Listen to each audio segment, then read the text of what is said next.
might just move you guys back there. So you've got a little bit of space where you can see what's going on. Welcome to the workshop, the Leathercraft Masterclass workshop today with me, Phil, and I am doing some edge paint work on this prototype leather bag, which I'm producing for a course on how I design and come up with ideas, patterns, prototypes, sketches, the whole shebang from start to finish. So this is the first part of the bag. Anytime you make one thing, like the first of something, it's always considered a prototype. Even if you've tested it out on, cheap leather or some kind of other material, you can never fully understand the design or how the leather is going to react to the design, how it's going to hold shape until you use the leathers that you intend to use, and then you can adjust from there. So I'm just mixing up a bit of edge paint. I've put one layer on, which I did on a live yesterday, and I've just kind of let it dry, and it's a little bit, it needs warming up very slightly and then darkening very slightly. So I added a little bit more caramel and a little bit more black to warm it up, maybe a touch too much blue in there, but darken it at the same time. So, and I did talk about this in the live yesterday, where sometimes if I'm mixing edge paint, I'll get it as close as I can using a tester piece, just like this little piece of flank here, where I can put down various different versions. You can kind of see where I've started and kind of where it's ended up. And then once you see it in context, you can make some minor variations, so you can adjust the color as you go between the layers, essentially. So just mixing this up with a makeshift spatula. It's actually just the handle of one of these little sponge applicators that I use. Just cut the end off. Okay, so I can put that to the side. So what this needs now is just a little bit. Let's see if this is going to be too rough. No, it should be fine. And I always say to people, realistically, you want to sand each layer down nice and smooth. You want a good foundation on your edge. Sometimes it's very difficult, especially the first layer, even the second layer, to get it level and even. But if you haven't got it level and even, your subsequent layer, the next layer, the third layer, isn't going to improve all the faults in the second layer, and so on and so forth. So sometimes to get the result you want, you might end up doing 8 or 9 layers on something that only really required 3 or 4. And this does come down to how the pieces of leather that you've paired together, how were they glued together? Were they glued together and then trimmed together, which makes it a lot easier? Were they paired together by eye, kind of working the edges together? So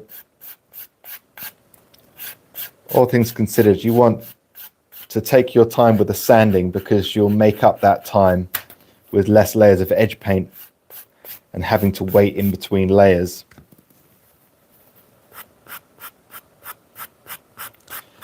So any lumps or bumps you want to get rid of, and any low spots. If you look into the light coming down, and you can see where you've roughened is kind of a matte finish, but there might be little areas, little valleys or voids which are still shining with the edge paint of how it dried, especially if it's glossy. This is a satin finish, but you can see where I've sanded and where I haven't. So just putting it into a good amount of light, if that's a tabletop lamp, a window or something, where you can see, so that you can keep sanding until it's all a uniform texture from the abrasive. Hello from Tokyo, love your work. Thank you very much, Mike. Studio Keith says, hi there, thank you for this timely live. Which band do you use? I'm not sure. What do you mean band? Was that a typo, or am I being dumb? Renata says, hello from Belgrade, Serbia. Hello, and welcome to the live. Anyone is welcome to chime in at any point. So the difficulties on this are the sharp internal corners. And tell you what I'm going to do. I'm going to get some abrasive paper over here. I'm going to get the 1200 grit abrasive paper. And I'm going to get myself, where is my Stanley knife? There it is.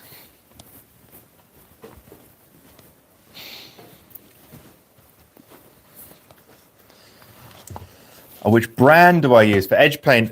Uniters generally. Uniters, and this is EP2000. What I'm going to do is cut a piece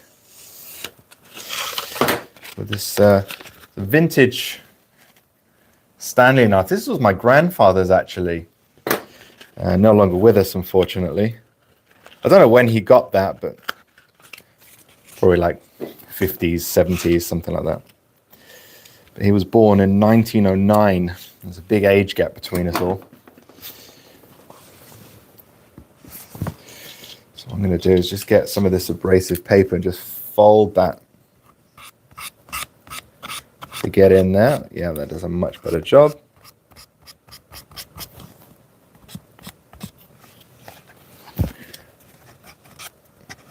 Sometimes you're just going to kind of improvise a little bit.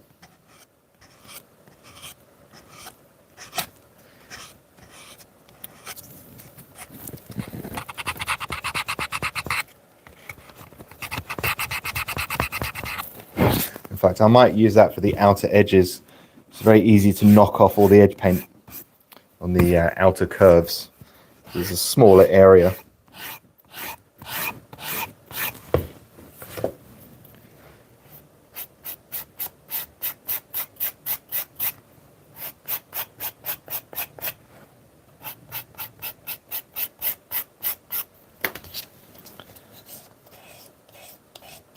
Just want to smooth and roughen for the next layer of edge paint to improve adhesion. Yeah, that's a little bit better. Yeah, the finer grit doesn't remove it all. You're welcome. You're welcome. If anyone has any questions or comments or anything like that, feel free to chime in at any time, guys.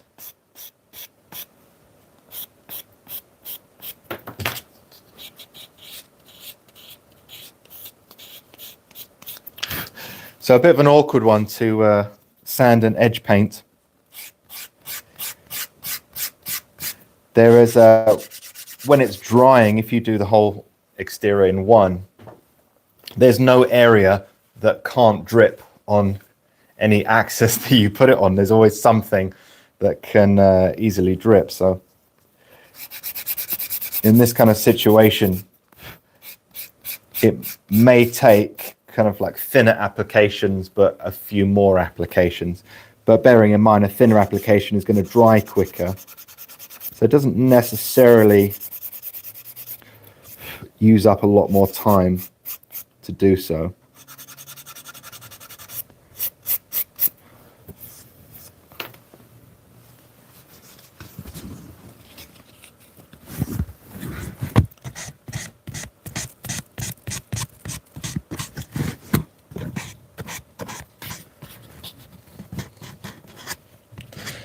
But I'll tell you what comes in handy in these situations. You can get thickeners. There's a few brands that do it. Uniters also do a thickener where you can add a certain amount of this kind of liquid that causes the edge paint to become thicker, less viscous. So it's you can put a little bit more down and it doesn't drip, or it drips less, essentially. Listening to you sanding is like ASMR.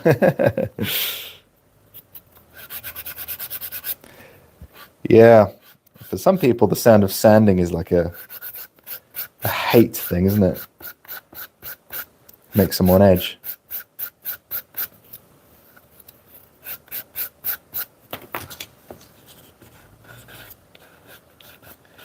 So as I'm going around, there are areas where I'm actually sanding it back to the leather's edge where it's raw leather. You can kind of see there, if it will focus, where it's gone back, because it's such a thin layer initially, so it doesn't drip, but it also absorbs quite a bit. But that's completely normal. That's to be expected on your first layer, sometimes even on the second layer, depending on how much you're putting down in one go.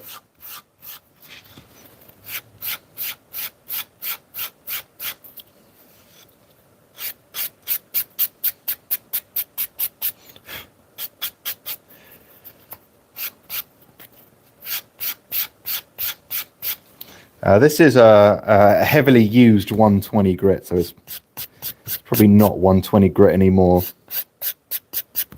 And these are for nails. I buy these from a local shop.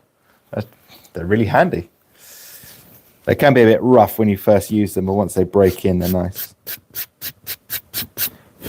In fact, I think Wouter rebrands a nail file. Yeah. This is Wouter leather. Who are you kidding, guys?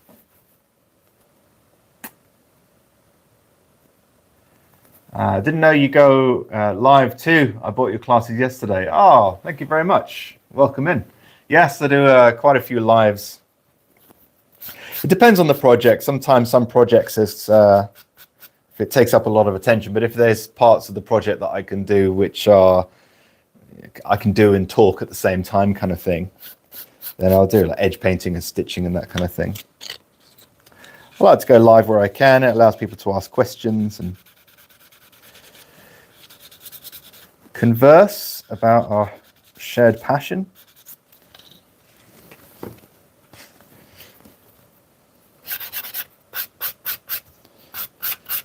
Make sure that I'm not accidentally sanding the face side of the next piece.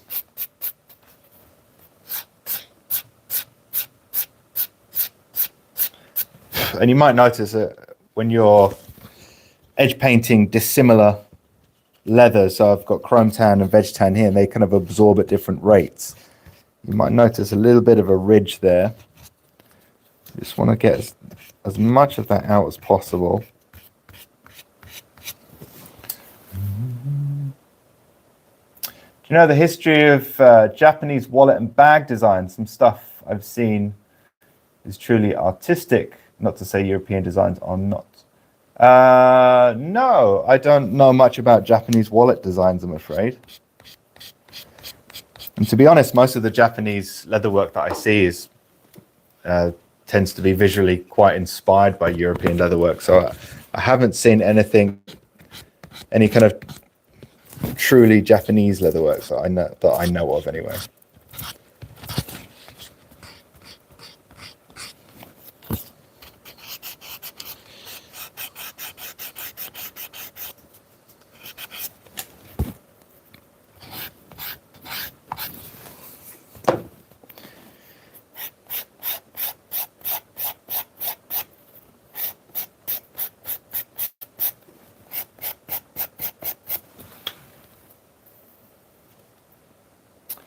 I use sanding sticks 120 to 8,000 grit for plastic models. That's pretty good. Yeah, whatever works. Whatever works. Before just using these, I would get abrasive paper, like the sticky back ones like this, so you can kind of peel it off, and stick it down to some craft foam just to give it a bit more of a backbone. That works quite well. As long as it's, what I'm looking for here is a flat piece, so any high spots get taken off rather than a piece of sandpaper that tends to follow the contours, if you know what I mean. I want something that kind of like chops off those high spots.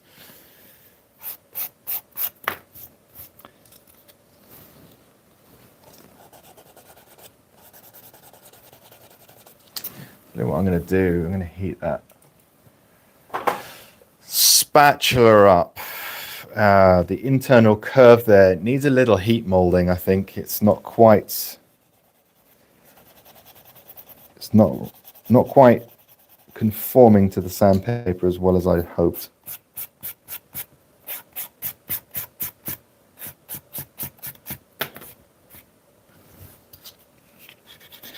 So sometimes if you've got some stubborn areas, you can use a little heat, which not only forms the edge paint, but also can level out the leather underneath, because leather conforms to a certain extent with heat as well. So we'll try that. Right, rather than wait 7 minutes for it to warm up, I'll show you a little trick that I do to heat up electric edge creases when they're taking ages. And of course you can use like a single crease. Oops. Let's not fall over myself there. Something like this, and heat that up over a flame and do the same thing. It's electric edge crease. It just kind of stays hot, so you can just pick it up and use it whenever you want to. But where are we? Losing everything today.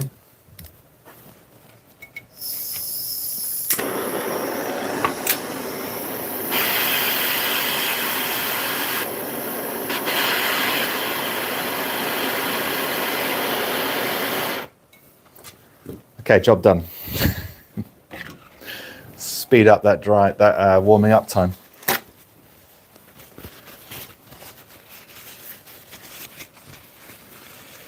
Right, just use a tissue here so that any bits that are stuck to the spatula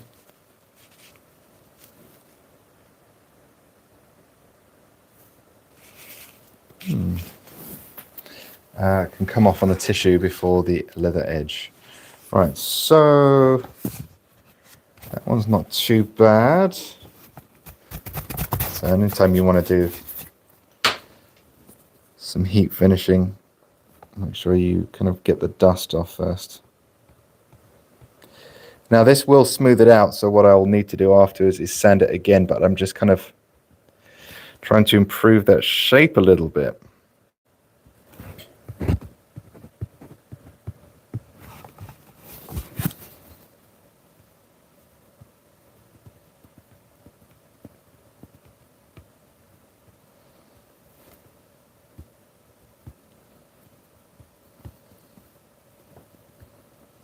In any areas, sometimes it can be easier to apply a little heat than just keep sanding. But not too much. You will always want to use the minimum amount of heat possible, even if it just takes a little bit longer, because these edge paints can be damaged by heat. Some, like Uniters, are approved for heat, but they're not imagining that you're using something that's, red hot. Because eventually, even if it looks okay, you'll end up, peeling or cracking and that kind of thing.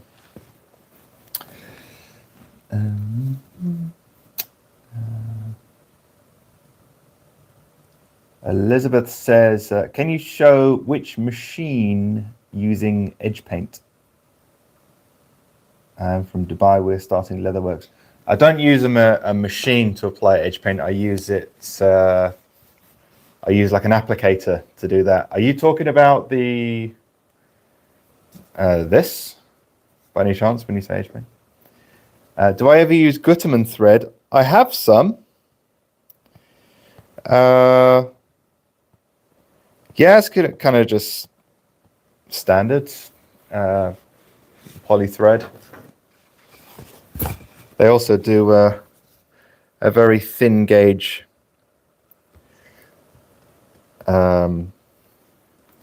goodness me, linen thread as well, but it's not very good. It only comes in one size, but it's not something I would use very often. So this is my problem corner.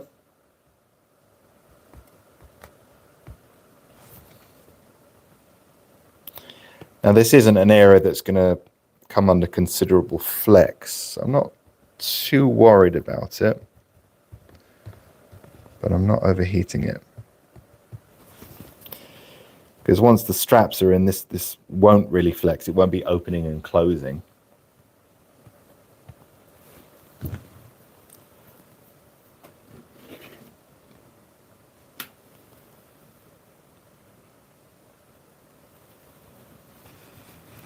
I just saw some disappearing comments there. I wonder if that was an AI bot that got thrown out.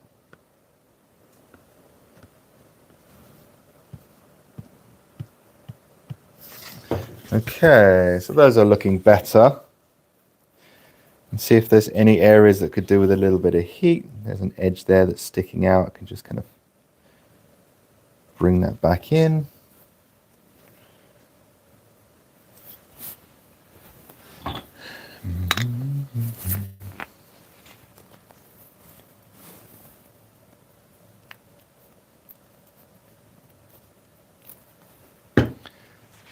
Sometimes you can just bring these edges in, so you could just reduce some thickness. Like yesterday on the live, if you didn't catch the live, I actually stabilized the edge before edge painting because we're working with a very soft lambskin chrome tan, which is more difficult to edge finish because it's so soft, like a sponge.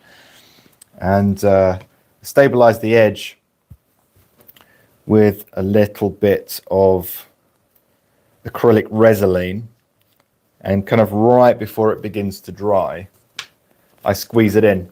We actually lost over 0.5 millimeter, 0.6 millimeters on the edge, which doesn't sound a lot, but it was quite noticeable, to be honest. Any other areas? Oh, we're looking pretty good. Maybe a bit there. Okay, so finally I'm just going to go over the areas with a little sandpaper that I just smoothed out with the heat. Otherwise, it's a slick surface, and like any kind of paint, it doesn't adhere well to something that hasn't been keyed up with a little abrasive first of all.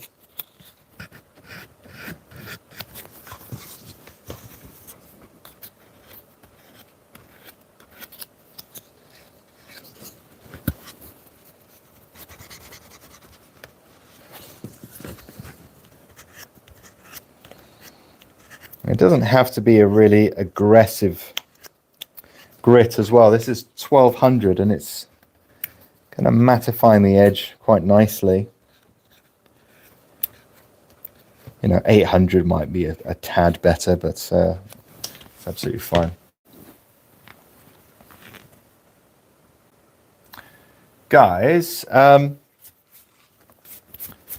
sometimes I have issues with YouTube comments in the lives themselves. It's happened more than once where the comments just stop completely, and I think that everyone's just stopped talking. But what's happening is you're all commenting or asking questions, and I can't see them because I just saw a load of comments and I went to respond to them and they disappeared. So I thought maybe it's a bot that got thrown off, or maybe someone deleted their comment. But I'm now thinking, it's been silent for a few minutes, that might be happening again. So my apologies. It's very annoying. It doesn't happen on Instagram or any other platform that I go live on, which are mainly those two. It's just YouTube. Oh, still here. Just memorize. Okay. Nothing new yet. Okay, cool. All right. It's like literally no one was saying anything. That's okay. That's fine. It's just when YouTube shuts down the comments, and then after the live, I go back in, and there's a load of people saying stuff and asking questions from the chat history. That just, yeah, it's some weird bug. It hasn't happened for probably half a dozen lives, so I'm happy with that. Okay, so what I'm going to do I'm going to turn that electric creaser down. I'm not going to need that for a while, but I'm going to keep it on kind of on simmer on the back burner. So I'm going to use this. This is a little cheap little tool that I bought years ago. I think AliExpress, eBay, somewhere from China anyway. It's has a little knurled edge. You can see there. It looks like a little miniature barbell, if you know what I mean, with a grip on that, which helps hold the paint. But this little rod rotates, and it's on some ball bearings on the inside there. It's like a bamboo handle or whatever. It costs next to nothing, and it's actually very good to apply. Gonna mix this up one more time.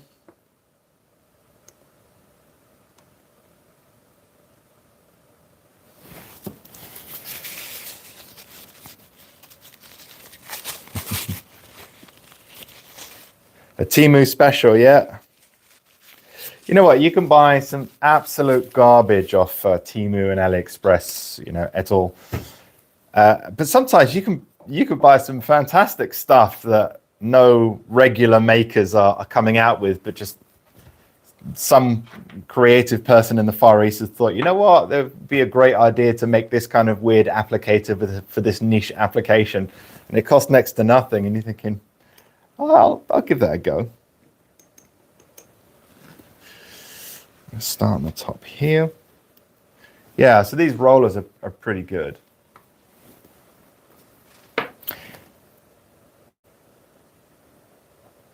There is another one that I had in there. I haven't seen it for a while. No. Oh, there it is. Yeah, these ones. I don't know why it's coming off. These ones. I bought this ages ago. It doesn't even turn anymore. It's obviously something wrong with it. Oh, no, it just needs to come out. There. Yeah. I bought this back in the day, probably for like £2 or something. Oh yeah, it does rotate. I don't find it as good, but it has a finer point for finer applications in small areas, which I guess is good. But I find it leaves kind of ridges more, whereas the knurling on this isn't as aggressive.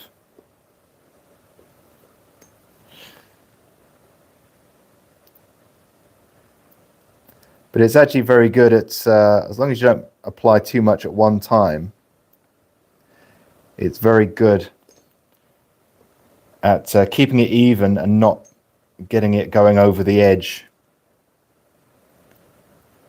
You don't have to look at the kind of the front and back as much as you do sometimes when using, you know, like a barbecue skewer or something, which have their place.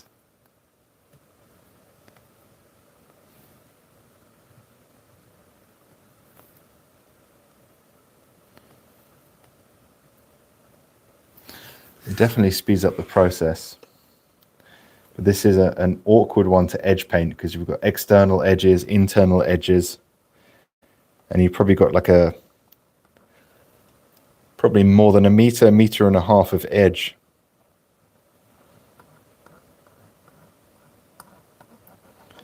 So it does speed it up a little bit. If I could have apply a bit more down, it would probably go even faster, but I'm just keeping it relatively thin so that we can avoid drips. The Uniters is pretty good. I wouldn't say it's a super thick paint as it comes from the bottle, but it is one of the better ones to avoid drips. Can you tell that stick's name? Just Edge Paint Applicator. I don't think it even has a brand. I think Wooter Leather might sell one, as do several other kind of more well-known brands from the Far East. They just kind of rebrand stuff, but yeah, just Edge Paint Applicator.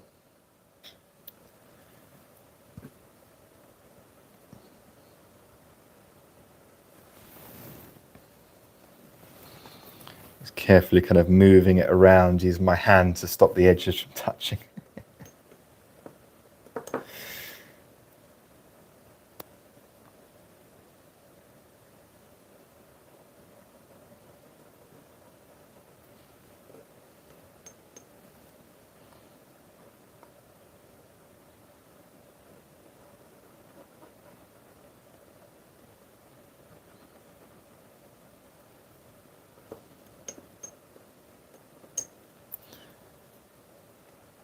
Bit too much there. They kind of like dip it into the edge paint, and they just roll it a few times on the side of the little dish that I've got. Cunard. Someone must have stolen that who's been on a cruise. Cunard, a famous luxury liner cruise company. I think they were the weren't they the kind of the competitors for White Star Line that made the Titanic back in the day.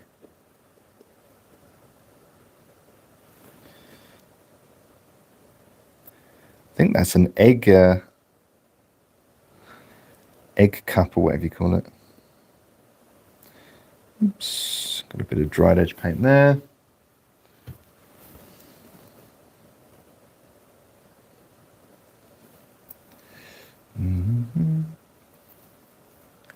I prefer a flat one like you're using there to the cone-shaped one. Yeah, same. I find sometimes you get some, especially if the leather seems to be absorbent, you get these kind of ridges which look a bit strange.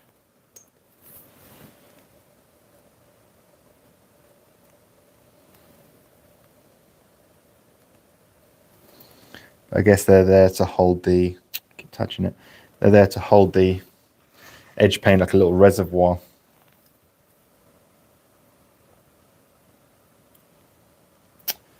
Hello, I'm new to leatherwork, says Sun Turtle Camper 42.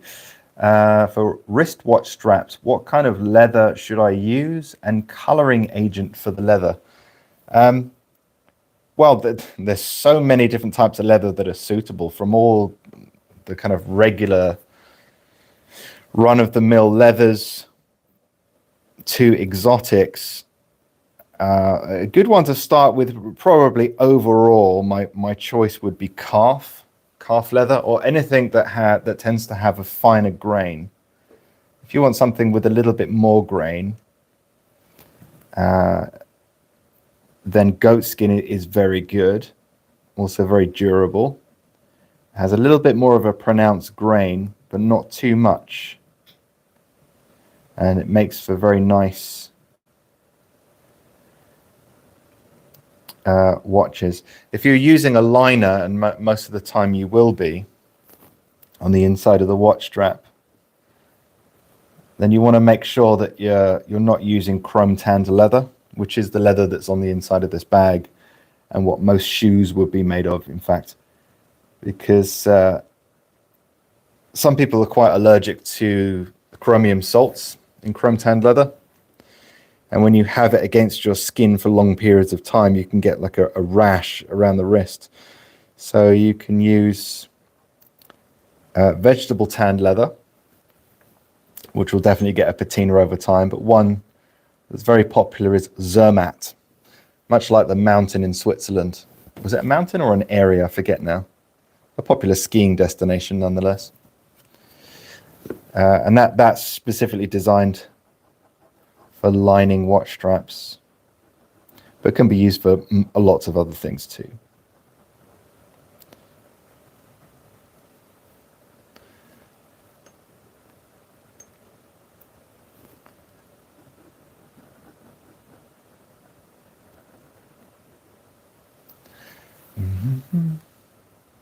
Oh, coloring agent in leather as well, you asked about. Personally, I would not use a leather dye for a watch strap. You tend to work with quite thin leathers, so anytime you add a dye, water-based isn't so bad, but it's not as color fast as God, my brain's not working today. Spirit-based dyes, like alcohol-based dyes. But alcohol-based dyes also dry out the leather, making it stiff, not something that you want. Add to that, it will be very difficult to have people sweating onto something and with heat and warmth and moisture, and then maybe a white cuff from a sleeve on a shirt, leaving that for a while, or there's some water on a table and it touches their shirt and then touches the watch strap, that color is going to transfer. So I would never use, I don't think I ever, I know I have once, it was the first watch strap second watch strap I ever made. Yeah, it wasn't the color I wanted. I never used it, it always remained like a prototype, but I would never actually use a functioning watch strap with dyes. Even wallets and things like that, it's like you really have to make sure that you finish it well with something that's going to resist any dye transfer. Acrylic resin comes to mind, but you also have to remember that that is going to have its own issues. For example, it makes it very shiny. So there are ways of getting around it, but you'll never beat the tannery. You'll never beat the tannery. So get the colors that you want. It's very tempting to buy just, you know, some maybe vegetable tanned leather that's undyed, and then you can just spend the money on all the dyes. It's a cheaper way of doing things. I totally get that, but there are some things where it just doesn't pay to do it. I don't tend to dye leather too often, to be fair.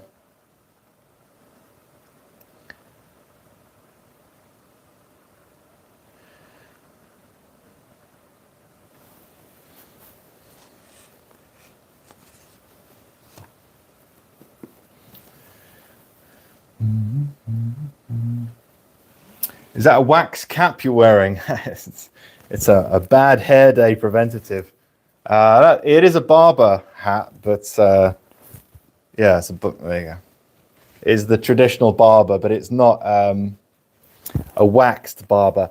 I actually have a waxed baseball cap in brown with a brown leather brim, which is like a waterproof kind of an outdoorsy one, which is quite nice. But this is just a little bit more breathable, I find.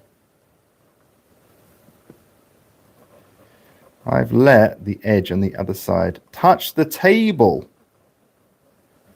Touching the table. It's only the second layer.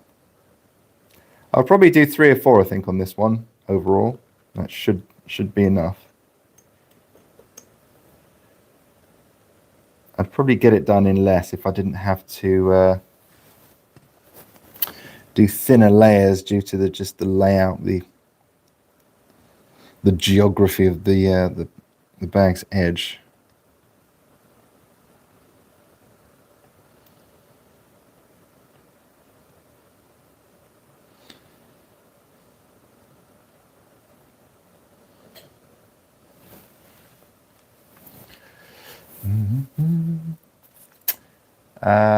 Pep Leather Lab says edge color match looking really great, Phil. Thank you. I like mixing my Resolene with water to reduce the gloss.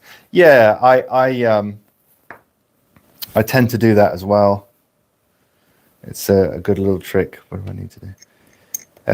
It's mainly because it thins down, it absorbs more into it, but it still remains kind of porous. So although you can do that, you really need something that creates a barrier rather than soaks in, if we're talking about the dye transfer. But yeah, generally I will do the same thing, add a little bit of water to it.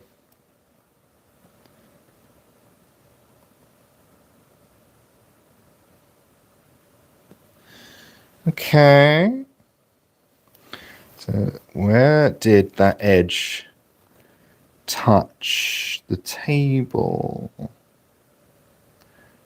I think it may have just self-leveled again. Might be up here. Just add a touch more. Oh no, it's on this side. There you are. A little bit of a repair job. Put it on a little thicker there, and I'll just sand that down afterwards. Good. All right. Let's leave that to the side to dry. Oddly enough, I'm also edge painting at the moment using plum uniters against the amethyst crocodiles. I was going to say, yeah, it's plum. Have you had to lighten it up a little bit more to kind of match the amethyst, or does the amethyst have kind of darker tones across the croc skin that you're kind of matching?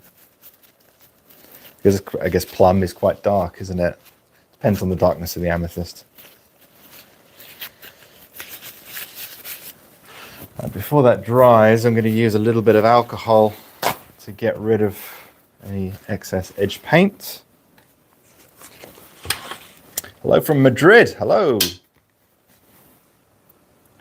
How long do you wait between layers? Something like this, probably.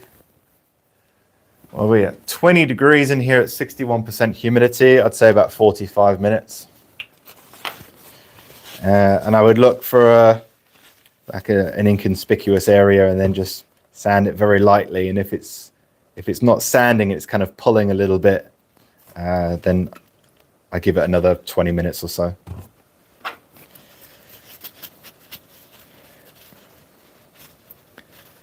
But if it was on thick, maybe an hour or something like that.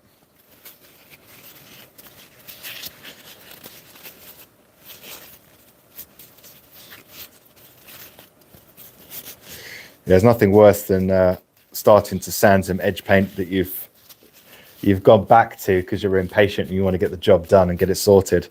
And you start sanding and it just starts pulling the dried layer off the still damp layer underneath. You're like, oh no, now I've got a repair job. You've got to put a bit more on and then properly leave it to dry.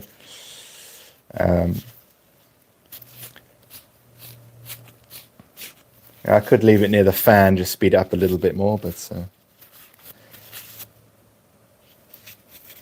that should be good enough. Sometimes when it gets really caked, I actually just put it under a lighter for a while and then everything burns off. And then once it's cooled down, I brush it and it all comes away. So it's, if you're not getting it off, that's a little trick on this I like to do.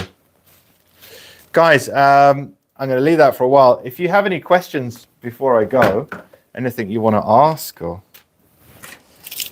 then feel free. So this next part of the course should be coming out on the 1st,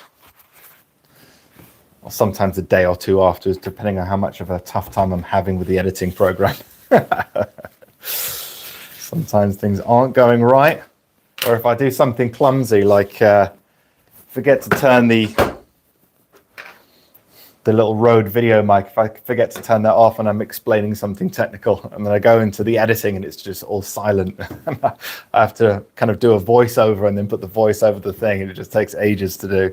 It's so annoying when that happens. But yeah. What do you suggest for a high gloss finish?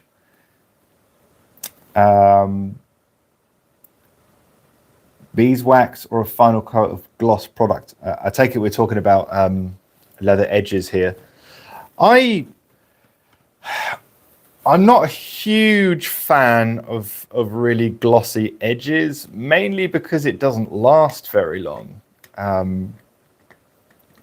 You know, if you've had a really, like if you're using like a Knorr wax or something that really takes it, because it's hard, it takes a really high polish. It doesn't tend to last as long in regular use. Beeswax, I find, gives them like a satin finish. It's quite a flexible wax as well, so it doesn't flake in the same way unless it's really cold or something. But you don't tend to leave it on the surface. You want it to absorb into the leather, and then you kind of polish that with a final layer over the top. When it comes to gloss edge products, I used to use one by Giardini. I think it was like a gloss edge finish or something like that. That was pretty cool, but it does tend to look quite plasticky. It's almost like a patent leather look. It doesn't look realistic, but that will last a bit longer. That will hold that gloss edge. And like gloss paints, they tend to be quite durable as well versus something with mattifiers inside it. So yeah, you kind of have to match it with the product. It depends on what you're making. If it's like a briefcase handle or something, I wouldn't use a gloss finish over the top. I would tend to use something like a good beeswax, maybe a good polish as well. But you won't get a super high gloss finish with beeswax unless it's got something like Knorr wax, or what other waxes, I forget. Thanks for the input on the chrome leather. Saved me from an allergy reaction. Yeah, and not a lot of people who have it know that they have it. They might have had a reaction and not really linked it to something like a bangle, a bracelet, or a sandal or something like that.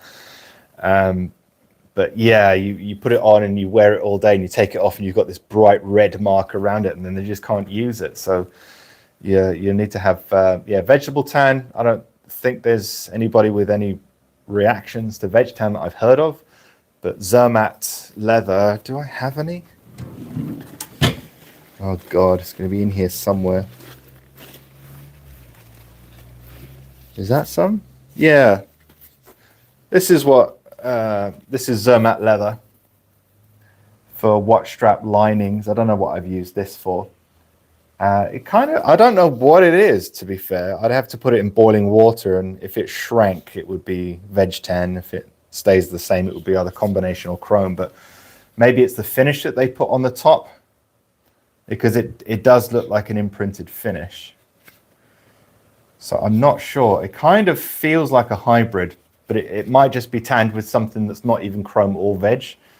I don't know, brain tanned maybe or something. But yeah, that's kind of what it looks like. Of course, you can get it in different colors, but this is very popular for watch strap linings in this color. But it does patina a little bit over time with use, so it doesn't always stay this color. It will darken a little bit with use, so that's just something to be aware of. I don't know where the rest of it is, but that's a piece. Of course, if you're making like an English bridle leather strap, you can do it double-sided or something. It's kind of line it with itself, if you know what I mean. You can make an extra long piece that bends in the center, and then you stitch it all together, and it's all one piece rather than a separate lining. So that's another way to do it as well.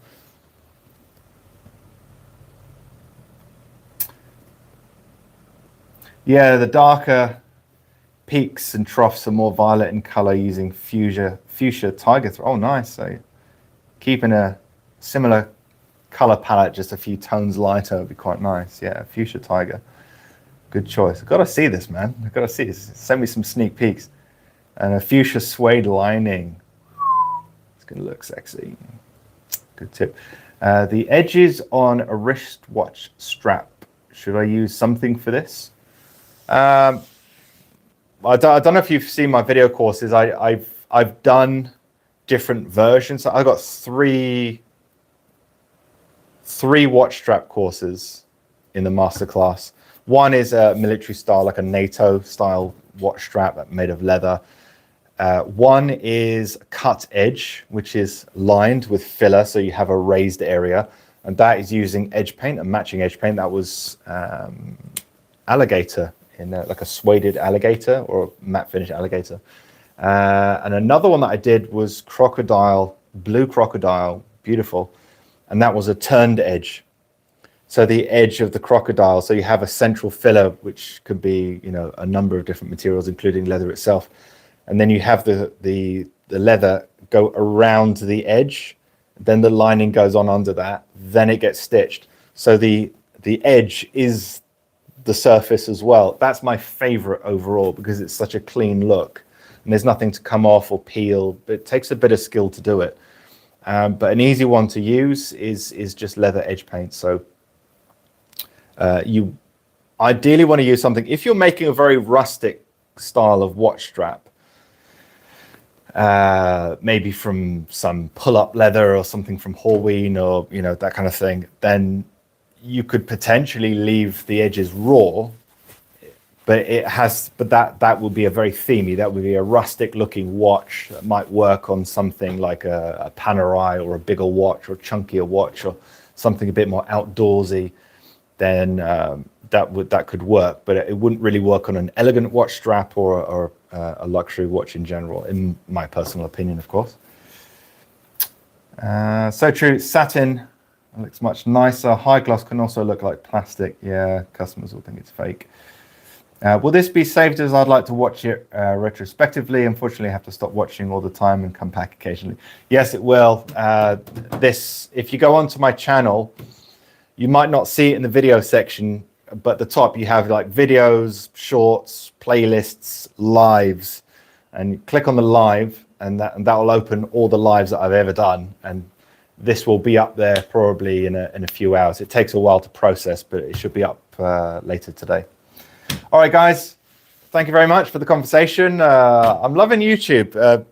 You know, people on YouTube tend to be a little bit more conversational than on Instagram, I find. I don't know, maybe it's the type of platform, but yeah, no, I'm really enjoying it. What's the make of electric edge creaser that you use? Excuse the mess. It is Rocky Mountain Summit. I don't believe they make it anymore. I did a review on this on my YouTube channel. If you go back, if you put Rocky Mountain leather edge creaser on there, you'll probably see my review pop up. However, I don't see it on their website anymore, but it's made by a Chinese company called Dupin, Dupin. And I think you can buy that. It might be rebranded, but I think you can buy that in various different places. Probably directly from China, I imagine. But I've had it for years now. You can tell how many years by looking at the review, but I've had it for a while. I do use it regularly. I've never had one issue with it. But I use a Regad handle on it. I just changed the plug adapter to go in there. And I prefer the cork handle than the one that comes with it, which is like a wooden one. The heat really transfers to the hand after 10, 15 minutes of use. This gets warm, but just stays warm, and that's it. So I prefer the Regad. But you will need to change the little plug on it. Gracias. Adios. Cool. All right, guys. Well, I'll see you in the next video. And if you are new to Leathercraft, don't forget leathercraftmasterclass.com. There's a free video on how I hand stitch leather, which is one of the essential things to know before you embark on your journey. So don't forget to go there and get your copy of that. And lastly, can a soldering machine with a temperature control be used as a creasing machine with the right tips? Yes and no. I have tried that back in the day when I didn't have a lot of money and I wanted to test the idea first. I got a little transformer temperature. It doesn't really work very well. It doesn't last long. Sometimes you need to add pressure, and most of the time these soldering, the rod that sticks out of the handle is made of just sheet metal that's turned back on itself and welded in, spot welded or whatever. They bend, they break. I 100% recommend you get a selection of these, okay? You can get cheap ones. These ones are by Wouter Leather, okay? You will get so much of a better finish with something like this. And it's got that domed end on it, which kind of creates that slope on the edge, which is really attractive. You just heat it up to the right temperature, use it a little bit, put it back over the flame, turn the piece around, carry on. This is like, I will use this. I can't remember the last time I used the machine as an electric edge creaser. I use the ironing tip. I use the spatula tip. Very rarely will I use any other tips. I will always grab these first, stick it over a flame, use it for what I need, and that's it. If it's like a big bag or something, I might crack that out, but it really doesn't take much time. And you can get a set of these. These might be £10 each, $10 to $15 or something like that per piece, but I'm sure you can get them even cheaper than that. Go with the manual creaser. Everybody wants the electric edge creaser. It's the sexy thing that all the top guys have and all that kind of thing. It's kind of overrated. It's designed for factory production lines and high output workshops where it would just take too long for people to be finishing bags all the time with a manual creaser. I know like Hermes uses it and Louis Vuitton and all that kind of thing, but they have a production. Time is money for them. Whereas when you're an individual artisan, you could slow down a little bit, and it's even encouraged to do so. And you can get very good at gauging the right temperature as well. So, and one little trick for edge creasing on here is just put a bead of water on there, put it over the flame, and as soon as you see it starting to bubble up, you know it's pretty much around 100 degrees. And then you can start from there and just top it up as you go. Simples. Okay. So don't go with soldering machines. Do I have a shop? I don't have a shop where I sell leather goods anymore. If you're interested in buying something, I can refer you to my students, which I usually do for people that have inquiries. So you can message me on my website or on Instagram. But if you're looking for Leathercraft courses, then yes, I have an online shop for that. Thank you for a super cool live stream and good advice. Lasse Anderson from Denmark. Duly noted. Thank you. You're welcome. All right. That's my best advice. Yes, it will be saved. Take care, guys. I'll see you in the next live. Won't be soon. It will be soon.